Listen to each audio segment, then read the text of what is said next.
Hola, soy Jack Perkins. Bienvenidos a Biografía. Hasta los líderes que apoyan la pena de muerte admiten que firmar una ejecución es una enorme y terrible responsabilidad que los atormenta por el resto de sus vidas. Pues, ¿qué decir de un hombre que firmó una orden para la ejecución no de una persona, sino de millones de personas, sin mostrar nunca algún remordimiento? ¿Cómo la humanidad engendra semejante monstruo? El hombre que fundó la Gestapo, inventó los campos de concentración y fue culpable de firmar la solución final. El segundo al mando de Hitler, Hermann Göring. Fue el as de la aviación en la Primera Guerra Mundial que ascendió entre la perfidia y el asesinato hasta ser el más poderoso del Tercer Reich, después de Hitler. Hermann Göring was the most amoral and dishonest and criminal of the Nazis. He was the gangster, Capone among the Nazis. He was a thief, he was a murderer, he was a blackguard, and he was one of the most popular of the entire bunch.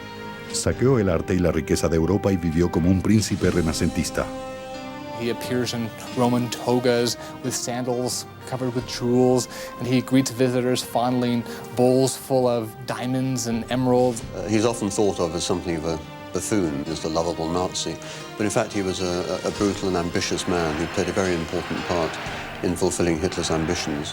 Negó tener conocimiento del Holocausto, sin embargo, él mismo firmó la orden que autorizaba los campos de exterminio. He wanted a complete solution to the Jewish question, the eradication, the genocide of European Jewry, and that's his most egregious crime. Hermann Göring, ambición sin conciencia. A finales del siglo XIX, Baviera, al sur de Alemania, era una región densamente boscosa, salpicada de castillos medievales. La provincia no había cambiado mucho desde la época feudal, cuando los caballeros teutones luchaban por preservar el cristianismo y proteger a castas doncellas del asedio de los infieles. Fue en este romántico mundo donde Hermann Wilhelm Göring nació el 12 de enero de 1893. Su padre, el doctor Heinrich Ernst Göring, era un oficial del cuerpo diplomático alemán. Franziska Göring, llamada Fanny, era la segunda esposa del doctor, 20 años menor que él. Los Göring y sus 4 hijos vivían en Haití, donde el doctor Göring servía como cónsul general alemán cuando Fanny quedó embarazada. Ella regresó a Baviera para que su hijo pudiera nacer en suelo alemán. And 6 weeks after Hermann was born, his mother, Fanny, went back to rejoin her husband in Haiti, leaving Hermann not even in the care of a relative, but with friends. El recuerdo más vívido de Hermann fue cuando le presentaron a su madre a la edad de 3 años. Cuando ella se detuvo a abrazarlo, él golpeó su desconocido rostro con sus pequeños puños. Los Göring se mudaron a Wildestein, un castillo del siglo XI en Baviera.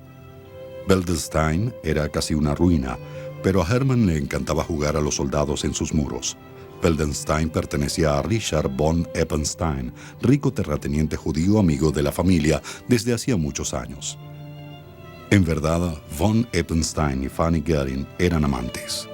Como parte de este arreglo, a los Göring se les permitió vivir en el castillo. Göring was brought up in this rather romantic bohemian atmosphere, and his unfortunate father was forced to live in the gatehouse on the pension from Göring's mother's lover. Von Eppenstein malcrió al joven Hermann con regalos y mascotas y se convirtió en un modelo a través del cual el muchacho llegó a entender y apreciar el poder del dinero. A Hermann le gustaba vestirse de gala y jugar a los soldados con sus amigos en el castillo. Escenificaba gloriosas batallas entre caballeros teutones en las que él resultaba siempre vencedor. He was a big personality, that he was a bossy individual, that he liked to be king of the castle when he was playing kids' games. But it seems to fit very well with his personality later in life. I mean, he was a big personality in every sense of the word. A Hermann no le gustaba la escuela. Era obstinado y arrogante y los profesores no podían controlarlo. A los 12 años fue enviado a la escuela militar de Karlsruhe. El ceremonial y los uniformes de la escuela de cadetes agradaban al joven, que siempre se había imaginado a sí mismo como soldado. Experimentó un cambio abrupto al pasar de ser el peor estudiante al mejor de su clase. Después de graduarse en la escuela de cadetes, Goering, de 19 años, fue nombrado oficial en el Regimiento de Infantería del Príncipe Guillermo. Cuando empezó la Primera Guerra Mundial, Hermann demostró de nuevo iniciativa casi hasta llegar a la insubordinación. Se precipitó a la guerra como si ésta hubiese sido iniciada solo para él. Pronto se desilusionó al ver que las gloriosas batallas de su imaginación eran sustituidas por la sombría realidad de las húmedas trincheras. Enfermó y lo hospitalizaron con reumatismo. Su amigo Bruno Lorzer, quien había sido transferido a la aviación, visitaba a Hermann al hospital y lo deleitaba con historias de duelos en el aire y combates entre caballeros voladores. Esto se parecía al tipo de guerra que Hermann buscaba. Tan pronto salió del hospital, solicitó su admisión en la Fuerza Aérea. Goering was fascinated by aeroplanes, very excited. It seemed to him, I think, to encapsulate his image of soldierly heroism. Se decía que era un piloto hábil y osado. Para 1917 ya comandaba su propio escuadrón. En 1918, cuando se le atribuían 20 muertes, le fue concedida la medalla al mérito o Blue Max, la máxima medalla de honor de Alemania. Cuando Manfred von Richthofen, el famoso Barón Rojo, fue muerto, Goering, de 25 años, fue seleccionado para reemplazarlo como líder del primer escuadrón alemán. Era un gran honor. Se distribuyeron postales con la foto del joven comandante por toda Alemania. De regreso a su casa, Hermann Goering esperaba un recibimiento de héroe, pero encontró que ya no lo era. Alemania había perdido la guerra y la economía estaba arruinada. A lot of German soldiers, when World War I ended, didn't really have the sense that they had lost. Their armies had marched back intact into Germany. They hadn't been defeated in the field. And when the politicians came together at Versailles in France in 1919 to dictate the terms to the defeated Germany, the terms were harsh in the extreme. La ingratitud de sus coterráneos lo amargó y confundió. Lo peor era que no había empleo. Sus medallas y hazañas bélicas eran inútiles. Se fue a Dinamarca a trabajar como piloto de prueba. Apareció en demostraciones aéreas y con el tiempo se compró su propia nave. Al año siguiente, viajó por toda Escandinavia con un espectáculo de acrobacias aéreas. Goering was a very ambitious man. The dangerous part is that he didn't have a path. He didn't know where he was going. And so this unbridled ambition could take him really anywhere. Una tarde del invierno de 1920, un joven explorador sueco, el conde Erik von Rosen, contrató a Goering para que lo llevara a su castillo. El viaje significaría un cambio de rumbo en la vida de Goering. Erik von Rosen and Goering get into the plane, and it becomes a journey that neither one of them really expected. This very short 45-minute flight takes over 3 hours. There's a blizzard going on. They lose their way several times. They're both very seasick, and they finally touch down on the frozen lake next to Rockelstad Castle. Von Rosen invites him to spend the night. He looks up to the second story of the gallery, and he sees a woman coming down the staircase, almost descending like an angel from heaven. And this is Count von Rosen's sister-in-law. This is Karin. This is the woman who will become his first wife. Karin von Kanzel, de una belleza delicada y casi frágil, 5 años mayor que Goering, era casada y tenía un hijo. Pero de inmediato se sintió atraída por el apuesto joven aviador. Goering had to fly back to Stockholm, of course, to resume his duties, to go back to work. And he gave her a kiss goodbye on the hand, and he pretended to bite her. And she squeezed the wound until she saw several drops of blood there. And then she rubbed salt into the wound so that she would be able to feel him when he was gone. So from the very beginning, it was a very dramatic love story along the lines of Tristan and Isolde. And Karin told her sisters that we've taken the love potion and now we are helpless. Karin se divorció, renunció a la custodia de su hijo y siguió a Hermann a Alemania, donde se casaron. Había renunciado a su familia, su herencia y su posición social para estar con el hombre que amaba. Por su parte, Hermann temía no poder igualar la fe que ella le tenía. No obstante, a pesar de la inseguridad de Hermann sobre su futuro, Karin tenía confianza en el destino de su marido. Karen was a very political woman. She sensed very early on that there was a burning ambition and a burning desire for Goering to do something. He didn't know exactly what, she didn't know exactly what, but she knew if he could find a niche that he would be very successful. Desde el fin de la guerra, Goering se había interesado en la política. Como muchos otros jóvenes, sentía que Alemania había sido traicionada por sus líderes. Así, una noche de 1922, en una reunión política, Hermann Goering notó a un hombre de mirada intensa, vestido con una arrugada chaqueta. Este hombre no solo alteraría el destino de Goering, sino también el del mundo entero. En 1922, con una esposa y una carrera sin ningún rumbo, Hermann Goering, de 30 años, pensaba en unirse a la política. Así, una noche en un bar de Múnich, Goering vio a Adolfo Hitler por primera vez. Hitler era el líder del partido de extrema derecha, el Partido Nacional Socialista de los Trabajadores. Los nazis, como se les conocía, estaban comprometidos con una revolución en Alemania y habían señalado a comunistas y judíos como sus enemigos ideológicos. Goering always claimed that the defining moment in his relationship with Hitler and with Nazism was his first meeting with Hitler. He was brought immediately under his spell. But Goering had been adrift, really, since the end of the First World War. He had been desperately unhappy about the state that Germany had fallen into. And here suddenly was a man saying, I can save it all. I think he really was completely captivated by it. Pero los nazis necesitaban a Goering más que él a ellos. Goering was an excellent salesman, partly because he apparently had a very good personality. He was very outgoing. He could make friends very easily. Un héroe de la guerra le daba algo de credibilidad necesaria al simple y heterogéneo grupo de seguidores de Hitler. Y contrario a los toscos líderes nazis, Goering se movía en los círculos de la clase alta junto a los grandes empresarios de quienes esperaban obtener apoyo financiero. It had the image of being a big popular movement financed by the masses, but in fact it was the big bankers, it was the big industrialists who were financing the Nazi Party. And this is where Hermann Goering came in, because he was the famous aviator. He had the blue max around his neck on the ribbon. He wined and dined in high society. Hitler colocó a Goering a la cabeza de los camisas pardas o tropas de asalto. The brown shirts were a little private army of thugs and layabouts and tough young men who would keep order and make sure that no harm came to the Führer, Adolf Hitler. And Hermann Goering was the chief stormtrooper, as they were called. The Nazi Party in its early years was overwhelmingly a party of young men.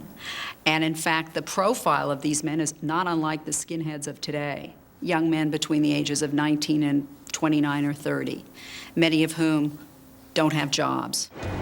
En noviembre de 1923 reinaba el desempleo y la moneda alemana tenía poco valor. Hitler decidió que era el momento de tomar el poder. En un episodio que sería conocido como el golpe de la cervecería, Hitler y Goering condujeron a 3.000 hombres armados a las oficinas de gobierno en Múnich. La policía alemana los enfrentó y les disparó. En pocos minutos había terminado. Los nazis se dispersaron. Goering fue alcanzado por una bala en la ingle y se desplomó en un charco de sangre. Hitler escapó, pero pronto fue capturado y encarcelado. Goering wasn't caught. He was smuggled away by friends. He was desperately ill.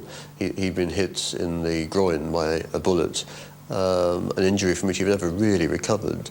The only way in which the pain could be dulled was by regular doses of morphine.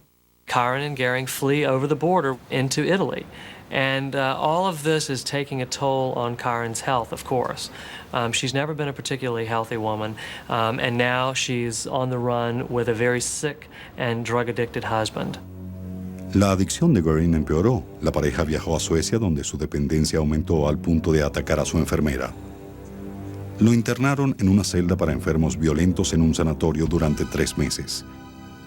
El héroe de guerra de 32 años había tocado fondo, pero Karen se había propuesto rescatarlo.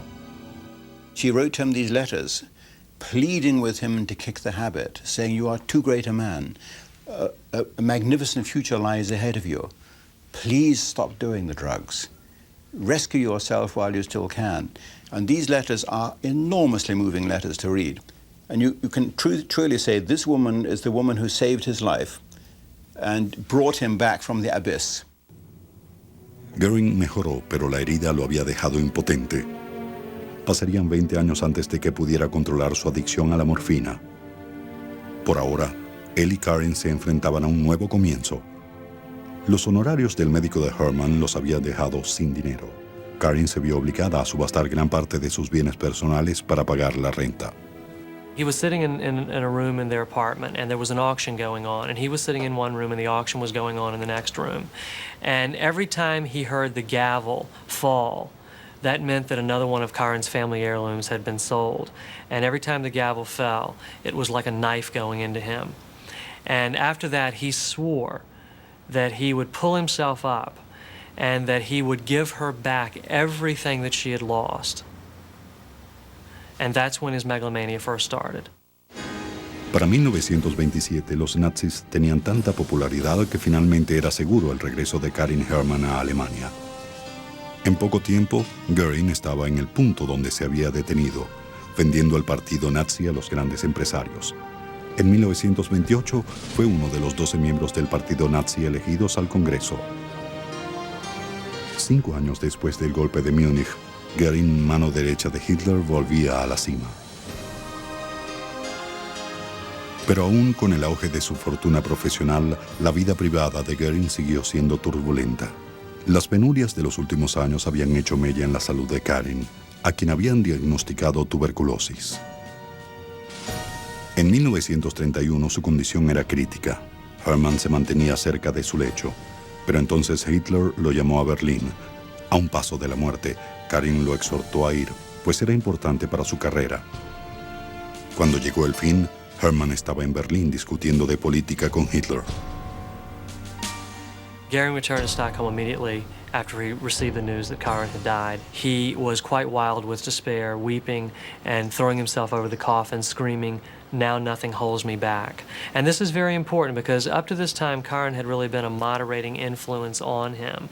And with her dead, there was nothing holding him back. Herman estaba devastado de remordimiento y culpa por abandonar a Karin en su lecho de muerte. Pero no tenía tiempo para afligirse. El partido nazi se erguía firme ante el umbral de un poder sin precedentes y su Führer lo necesitaba. Después de la muerte de su amada esposa Karin, Hermann Göring volcó toda su energía a la búsqueda del poder de los nazis. En las elecciones de 1932, 13 millones de alemanes votaron por ellos.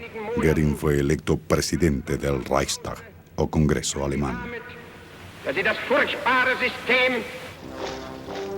En los meses siguientes ayudó a presionar al presidente von Hindenburg para que nombrara a Hitler canciller o jefe de gobierno. Finalmente, en enero de 1933, Hindenburg accedió y los nazis se precipitaron al poder.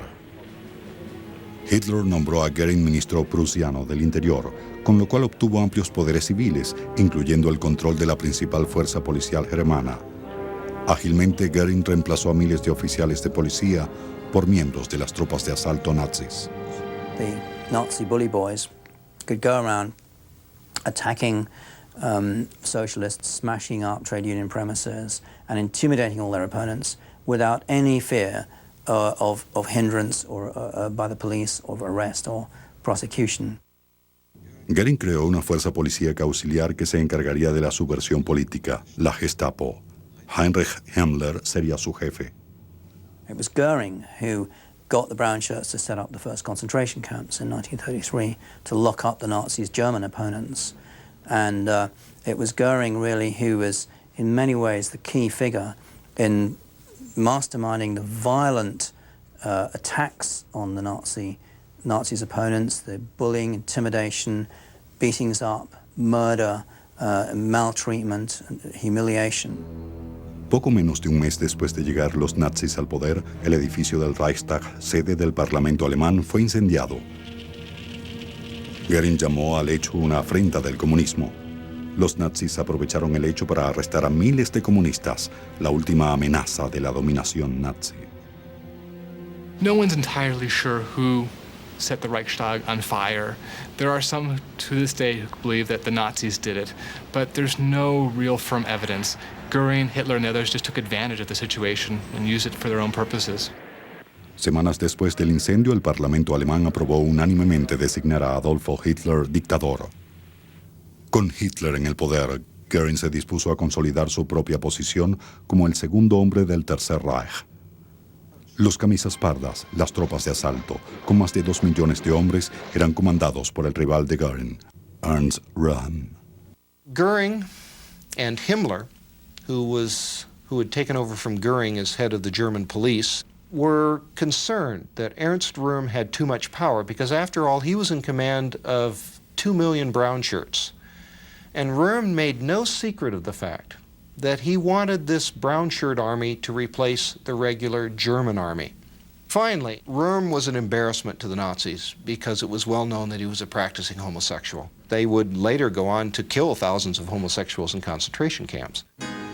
Göring convenció a Hitler de que él podía conseguir el apoyo del ejército alemán si eliminaba a Röhm y disolvía a los camisas pardas. The deal was that I'll get rid of Röhm, I'll tame the brown shirts, if you will give me your support.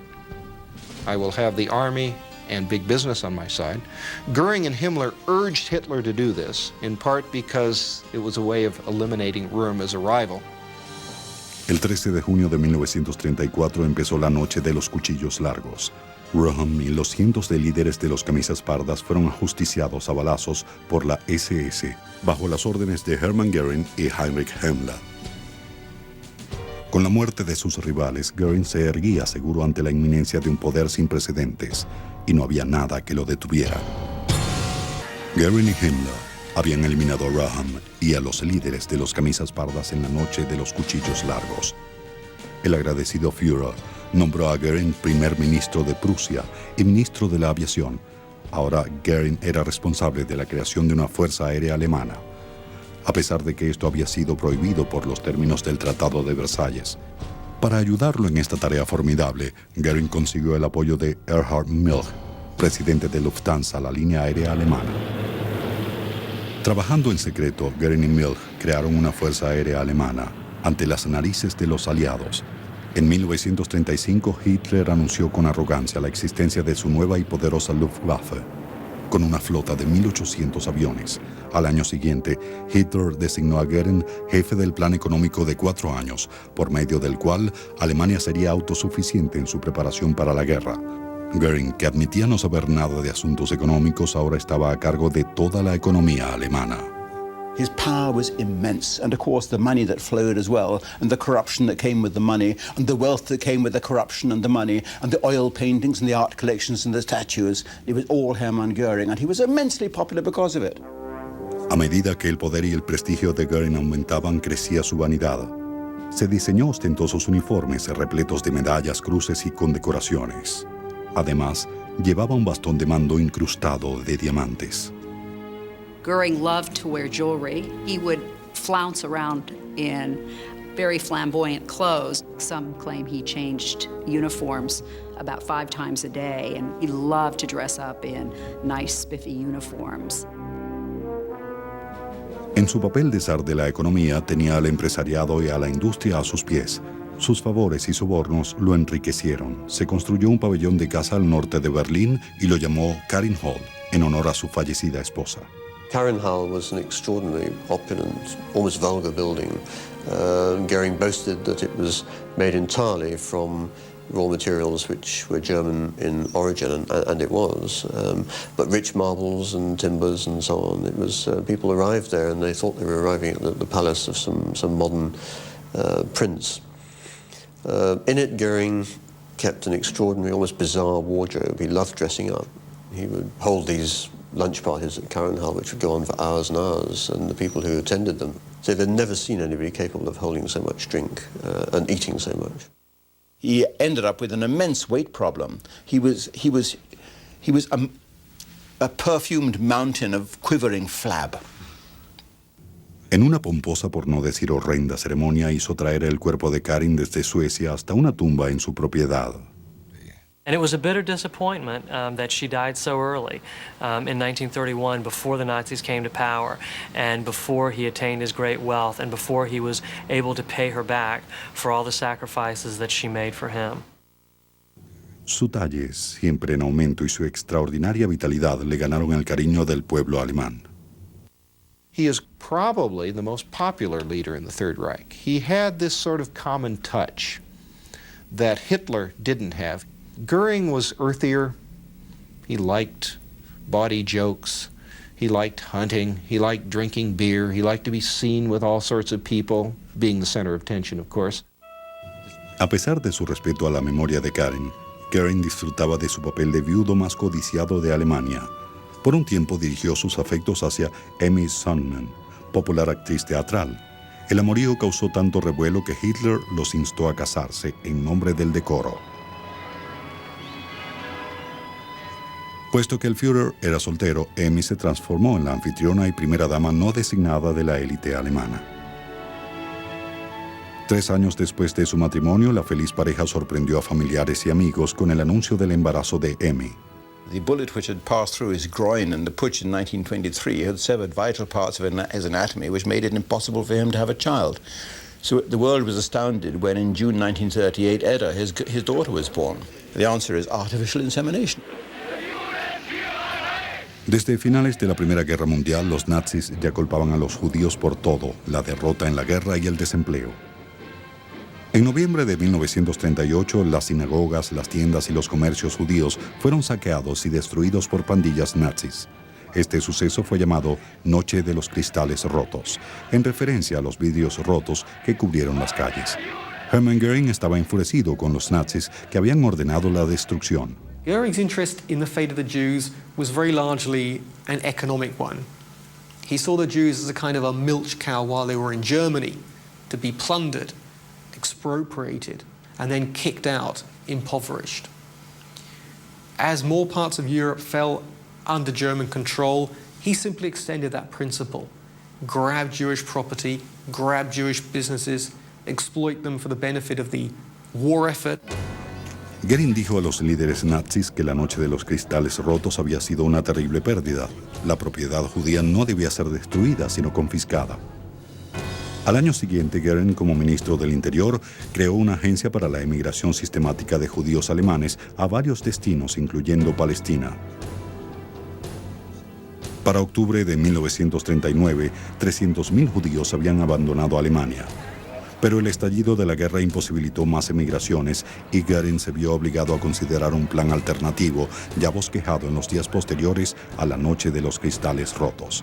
El plan comprendía la puesta en marcha de medidas en contra de los judíos. Tras 2 años, el plan del que hablaba empezaría, pero con otro nombre: Endlösung, la solución final del problema judío.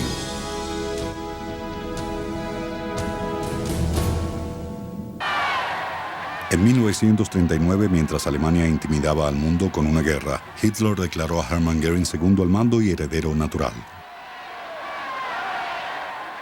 He was in a straitjacket, for God's sake, locked away in a room in a lunatic asylum in Sweden. And from that position, right down as low as you can get, he rises to the top of the German hierarchy. He becomes the second man under Adolf Hitler, the most powerful man in Europe. That is some rise to power. Mucho más importantes para Hermann eran los lujos de ese poder. Dinero, joyas, palacios repletos de tesoros artísticos, los platos y los licores más finos y el cariño de la gente. Había logrado todo aquello con lo que había soñado. Ahora lo perdería todo. Göring did not want war primarily for personal, not political reasons. He was doing quite well financially. As Germany took over various territories, such as Czechoslovakia and Austria, Göring made lots of money, was able to appropriate lots of property, and he saw this way much better than an out-and-out battle. And a war economy would mean everybody had to tighten their belts. And if there was anything that Göring abhorred, was to have to tighten his belt, which was getting larger all the time. A pesar de sus recelos, Göring sabía que la clave de su éxito estaba en mantener la estima de Hitler. El Führer quería guerra. Hermann Göring no tenía intenciones de contrariarlo. En 1940, con el triunfo abrumador de la Luftwaffe y la caída de Francia, Göring alcanzó su zenit. El Führer lo nombró mariscal del Reich, rango mayor al de un general con 6 estrellas. Göring no era solo el dictador económico de Alemania y comandante de la victoriosa Luftwaffe. Ahora era el militar con el rango más alto del país. Pero en un mes, la suerte de Göring empezó a cambiar. Las conquistas relativamente fáciles de Hitler en ese año habían despertado su ambición. En el verano de 1940, puso la mira en Gran Bretaña. Göring le alardeó a Hitler que la Luftwaffe bombardearía a los ingleses hasta causar su pronta rendición.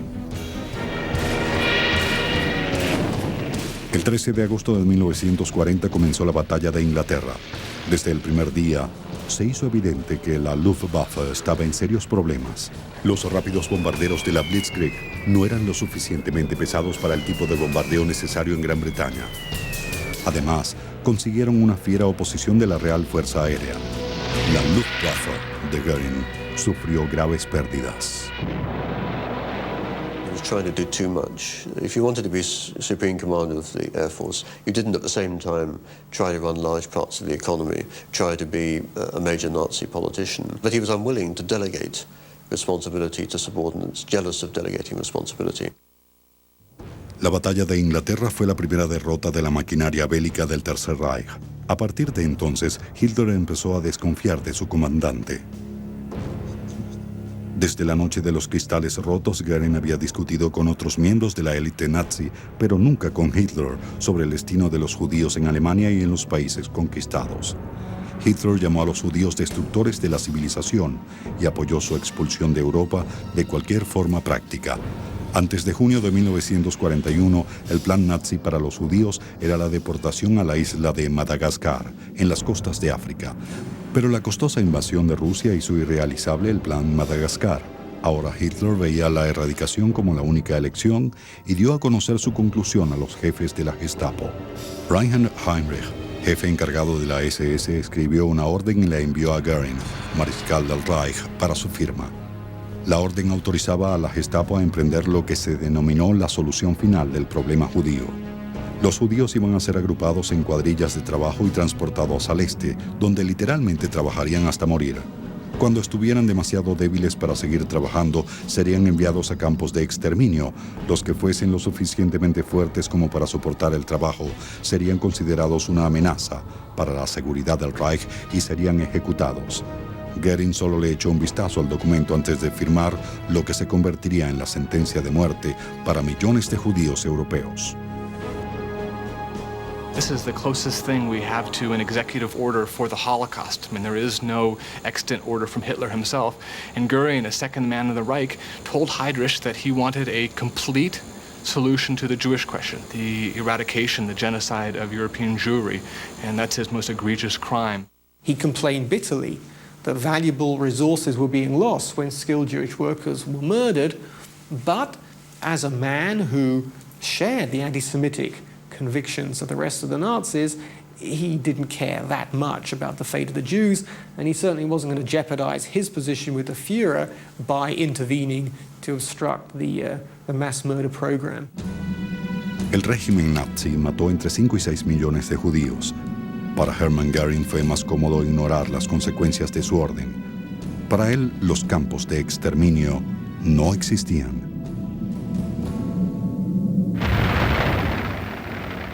En el invierno de 1942, el ejército alemán estaba atrapado y rodeado en las afueras de Stalingrado.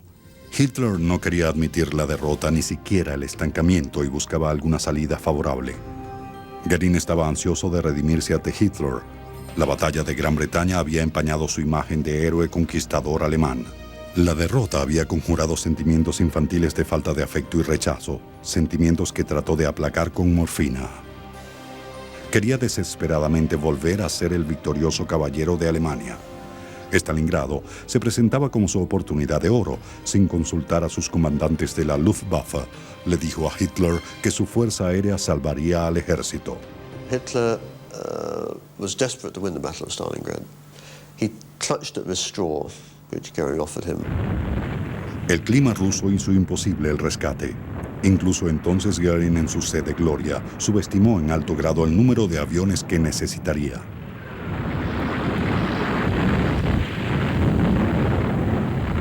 El plan fue un total fracaso. Cientos de aviones se perdieron y el ejército alemán en tierra fue destruido. Los alemanes pagaron caro por la megalomanía de Göring. But the failure infuriated Hitler. He would not even speak to Goering for weeks after the surrender at Stalingrad. He wouldn't even allow Goering's name to be mentioned. It took a long time before Goering could gradually get back into the entourage again. Con las derrotas alemanas en Stalingrado y el norte de África en 1942, el ritmo de la guerra había cambiado. Alemania estaba a la defensiva, al tiempo que la Luftwaffe volvía a fracasar.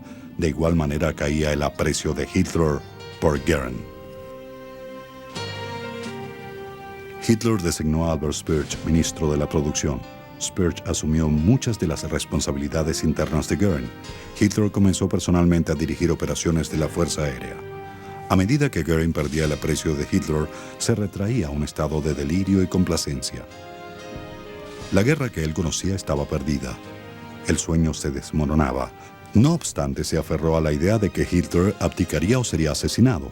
Así Goering, como segundo al mando, haría la paz con los aliados y asumiría el papel de líder amado, papel que le parecía hecho a la medida. Pero los aliados tendrían otros planes para Hermann Goering. Hermann Goering no había querido esta guerra. Le temía porque amenazaba con arrebatarle todo el poder y riqueza lograda con los nazis. Ahora, con la inminencia de la derrota alemana, deseaba hacer la paz por separado con los aliados, pero estaba atado de manos. La deslealtad era un crimen capital en el círculo de allegados a Hitler.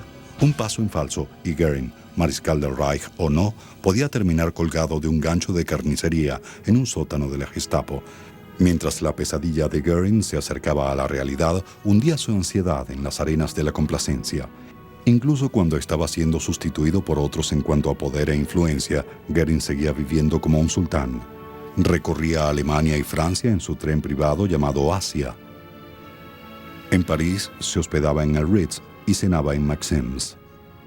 Compraba joyas y pinturas con sus fondos aparentemente ilimitados. As time went on, Hitler found Goering's very self-indulgent lifestyle increasingly irritating. And here was Hitler, and then from 1943, Goebbels, increasingly advocating sacrifices on the German people in order to get through the war. And in that situation, somebody as corrupt and as high-living, as fat and self-indulgent as Goering began to look increasingly in embarrassment. He kept on his desk a pot full of diamonds of different colors and of jewels, and he said, when I get nervous, I like just to run these diamonds through my fingers, and he would trickle them through into the glass pot on his desk. Goering recorrió los museos de Europa en busca de tesoros para su colección privada. Goering always hated modern art, and so what he'd like to collect were huge Renaissance paintings, paintings by Rubens. He probably liked Rubens because of the voluptuous nudes, since he himself was rather voluptuous. El precio no era problema. El zar de la economía poseía los fondos de un rey en robos, sobornos y propiedades confiscadas con que pagar. By 1943, he's spending 4 and 5 hours a day thinking about paintings. And this is a tremendous amount of time to invest in an art collection, especially when you're supposed to be running the Air Force and the economy at this time. Con la inminencia de la victoria aliada, Goering se refugió en su retiro de Karin Hall. Cuando oyó que Hitler se encontraba en el búnker, quizá ya muerto, Goering le envió un mensaje en el que le recordaba que él era el segundo al mando y le preguntaba al Führer si quería que asumiera el liderazgo. Hitler ordenó su encarcelamiento por traición. Pero antes de ejecutar sentencia alguna, el Führer se suicidaba en su búnker. Al acercarse el ejército ruso a Berlín, los nazis trataron de escapar del destino que presentían. Goering prefirió ordenar la destrucción de Karin Hall con explosivos en lugar de verla saqueada. Luego se entregó a la custodia del ejército estadounidense. He thought was number two to Hitler, that he would be taken very seriously, like any captured head of state would be. Well, these delusions were stripped away straight away, of course. He was made a regular prisoner. All the things were taken away from him. He was put into prison uniform and interrogated like any common prisoner. He was very indignant to find himself locked up. All his medals gradually vanish, and his beautiful luggage, his matching sets of luggage are taken away. And he's frantic about the luggage, of course, and you know the reason why. Because buried in the luggage are the vital cyanide pills that he's going to need when the end is nigh. Goering fue encarcelado en el Palacio de Justicia en Nuremberg. acusado junto con otros 11 hombres de crímenes contra la paz, crímenes de guerra y crímenes contra la humanidad. Confinado en su celda, Goering fue obligado a abandonar su adicción a la morfina. Restringido a una dieta menos extravagante, perdió unos 30 kilos. Los últimos días de la guerra se le había visto indiferente y fuera de la realidad. Ahora su salud mejoraba y se aclaraba su mente.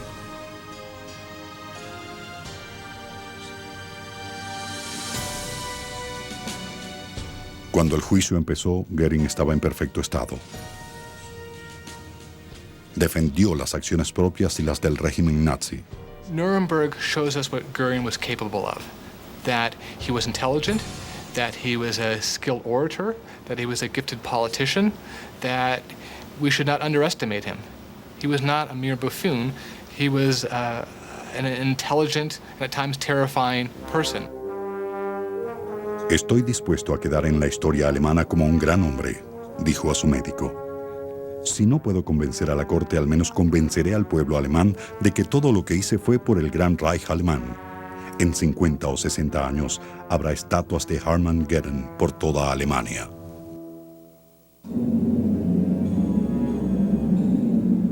He was horrified when he was shown the film.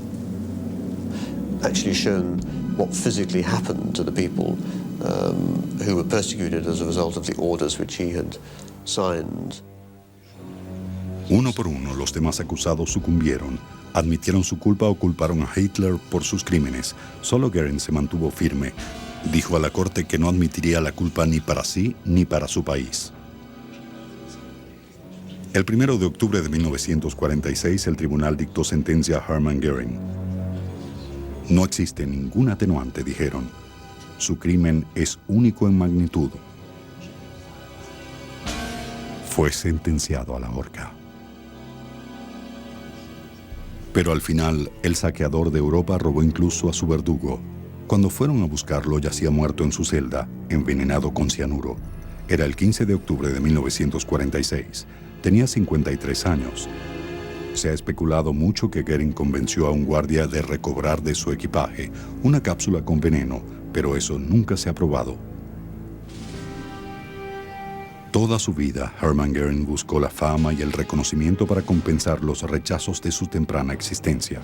Su megalomanía lo llevó a unirse a uno de los regímenes más criminales de la historia moderna. Pero incluso entre los monstruos del Tercer Reich, su villanía se destaca. Ultimately, he was a thug, he was a murderer, he was an extremely adept politician, but he was a man who probably, against his own better instincts, became a party to a genocide against the Jews, even when it was running against the interests of the Third Reich. And that, I think, shows that he was not a figure of any kind of stature, but in fact a contemptible figure. I think that under a different set of circumstances, Goering would have taken a different path. I think that he was not inherently an evil man, but he bound himself to Hitler utterly and became dragged down into Hitler's evil as well. I think we learn, perhaps more through Hermann Goering than any of the other Nazi leaders, that the Nazis were not monsters. They were not aliens. They were human beings. In a sense, they are us in our worst moments. Hermann Goering siempre deseó ser sepultado al lado de su amada Karen, pero la corte decretó que sería cremado. Sus cenizas fueron lanzadas a un horno del campo de concentración de Dachau. A más de 50 años de su muerte, la tumba de Karen Goering yace sola y desolada, y no hay estatuas de Hermann Goering en ningún lugar de Alemania. El creador de los campos de concentración murió en una celda de alta seguridad, causando su propia muerte con la misma facilidad con la que provocó la de millones de personas. Para Biografía, soy Jack Perkins. Hasta la próxima.